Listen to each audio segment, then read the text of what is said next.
illegal sa buong mundo ang isdang ito na nakatira sa malalim na bahagi ng karagatan. Pero nitong Pebrero, sa pambihirang pagkakataon, nakunan sa mababaw na bahagi ng karagatan ng bansang Spain.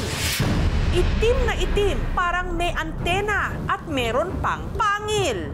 Ito ang tinaguriang Black Sea Devil o yung tinatawag na anglerfish. Pero marami ang nadismaya nung nalamang ang tunay nitong laki. 2 inches lang. Akala tuloy ng marami para itong monster.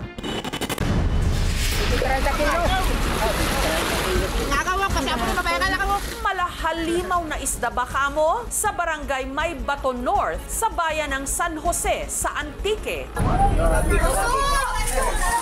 Nanlaki ang mga mata ng mga residente nang ang isang grupo ng mga mangingisda nakabingwit ng isang monster isda. Nasa 7 talampakan ang haba nito, hindi kayang buhatin ng isang tao. Bale, 5 kaming nagpatulong para yung malaking isda maangat. Halimaw talaga! Ang 7 feet na isda na may bigat na 147 kilos, isang klase ng lapu-lapu na kung tawagin sa Antique, pugaro. Huli ito ng grupo ng mangingisdang si Paulo. Ang giant pugaro, nakainkwentro raw ng grupo nung pumalaot sila kamakailan sa karagatang sakop na raw ng Cuyo Islands sa Northern Palawan. Kahit malayo, mga 8 oras ang biyahe namin doon. Kami nangawil kasi maraming isda doon. Yung mga primerong araw, hindi pa maganda yung huli namin. Maliliit pa yung mga hinuhuli namin eh. May mga umaali-aligid na raw talagang mga pugaro sa kanilang bangka. Nung una, maliit lang. Siguro mga 28 kilos. Yung pangalawa, hindi namin nakuha kasi naputol yung pangawil namin. Sa pangatlong bisis, natsambahan ata namin yung nakuha yung malaki. Pero ang pugaro, nakipagtagisan pa raw ng lakas. Malakas pa yung laban niya. Hanggang sa unti-unti naming hinihila at hiningatan para di yung paputol yung kawil namin. Kaya 5 tao na ang nagtulungan para maisampalang ito sa bangka. Mga 1 oras siguro bago namin nakuha ang pugaro na yun. Sa laki ng kanilang huli, nagdesisyon na silang agad ng umuwi. Nilagyan namin ng yelo para hindi masira sa biyahe kasi malayo-layo rin yung biyahe namin eh.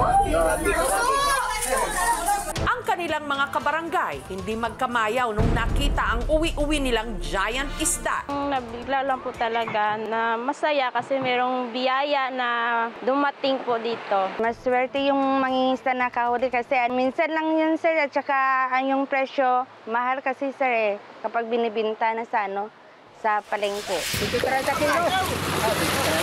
Ang hauler o tagabuhat na si Pansoy itinali sa kawayan ng higanting lapu-lapu at saka nila ito pinasan patungo sa nakaabang na tricycle papuntang palengke kung saan nila ito ibibenta. Hindi kami nakaabot sa taas, nalaglag tong isda kasi masyadong mabigat at saka madulas. Hindi ito ang unang beses na nakahuli ng mga monster isda sa bahaging ito ng karagatan.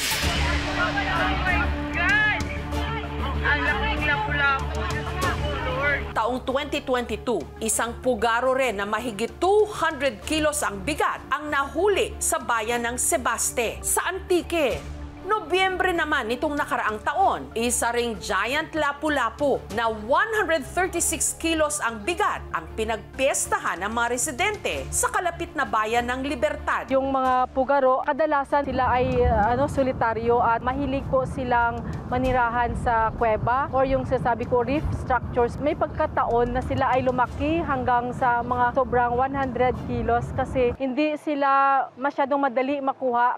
Tinawag na fish capital itong barangay namin dahil po sa napakaraming isda ang laging dinadala rito. Kasi almost 400 fishing boats ang nandito. Madalas po talaga na nakakahuli po ang aming mangingisda ng mga higanting pugaro. Factor dyan po siguro ay ang mga corals. Tsaka yung mangingisda na talagang matyaga maghanap kung saan makakuha ng mga magagandang isda. Samantala, ang nagba-buy and sell ng isda na si Meriel, nabalitaan ang nahuling malaking isda. Ako po yung suki po nila. Ako yung una nila talaga tinatawagan. Nag-start kami ng bidding mga alas 10 ng gabi. Ang offer ni Mariel kina Paulo para sa 147 kilos na pugaro 130 pesos per kilo. Ang pugaro na benta nila sa halagang 19,000 pesos. Ang pera nakita natin sa pagsuma namin, binili ko ng bigas. Ang nahangong higanteng pugaro agad ding naipagbili ni Meriel sa kanyang suki sa Iloilo Fish Port. Isang tao lang po bumili nun. Buo rin pong nabili yon sa akin. Nasa 200 pesos po per kilo. Mataas ang bintahan ng isdang pugaro po kasi kina-consider po siya na high value species. Maganda yung quality ng kanyang meat at ito po ay kadalasan binibinta sa mga hotels, yung mga mamahaling restaurant. Ang presensya ng pugaro po sa Palawan at sa Antique ay nagpapatunay na mayaman at maganda yung biodiversity po ng karagatan. Samantala, ang anglerfish na natagpuan sa Spain agad ding namatay. Lumikha ito ng kung ano-anong memes at kung ano-anong posibleng sinabi raw ng anglerfish. Hindi na sana ako lumabas. Marami palang marites dito sa mundong ibabaw. Wow, makakasama ko talaga si Jesus.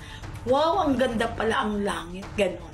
Kumain ka na, love. Pasensya ka na at maingay talaga sila. I miss you. Mwah. Eh kung ang giant pugaro kaya, ano kaya ang kanyang sinabi?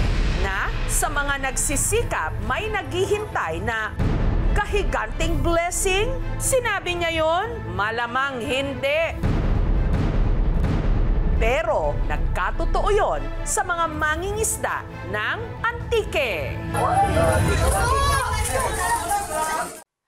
Thank you for watching, mga kapuso. Kung nagustuhan niyo po ang videong ito, subscribe na sa GMA Public Affairs YouTube channel.